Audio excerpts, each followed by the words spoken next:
శేఖర్ రెడ్డి గారు ఎవడండి రాష్ట్రానికి పరిచయం చేసింది నువ్వు కదా? ఆయన తీసుకొచ్చి టీటీడీ బోర్డులో మెంబర్గా వేసింది నువ్వు కదా? శేఖర్ రెడ్డి గారు ఫస్ట్ నీకే కదా మిత్రుడు.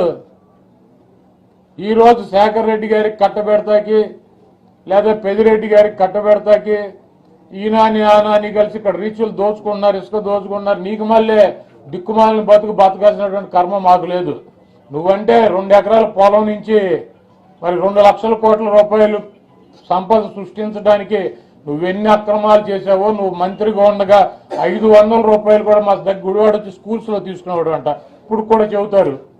ఇటువంటి సన్నాసికి రామరావు పిల్లని ఎలా ఇచ్చాడో, ఇటువంటి దొంగని ఎలా పిల్లనిచ్చి ఎలా నమ్మాడో, ఆయనతో ఎలా వెన్నుపోటు పొడిపించుకున్నాడో, ఈ యదవాన్ని తీసుకొచ్చి మన రాష్ట్ర ప్రజల నెత్తి మీద రామరావు ఎలా పెట్టాడో అని చెప్పి మా చిన్న చిన్న స్కూల్స్ వాళ్ళు చెబుతారు.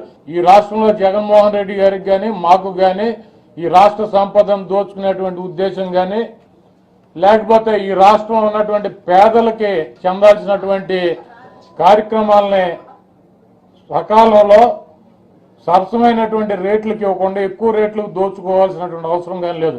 భారతదేశంలోనే పేదల కోసం జగన్మోహన్ రెడ్డి గారు అనేక వేల కోట్ల రూపాయలు అనేక మార్గాల ద్వారా పేదల కుటుంబాలకు చేరుస్తున్నటువంటి మహానుభావుడు జగన్మోహన్ రెడ్డి గారు. అటువంటి వ్యక్తి మీద నిందలేస్తే నీ మొహం మీద నువ్వే ఉమ్మేసుకున్నట్టు ఉంటది.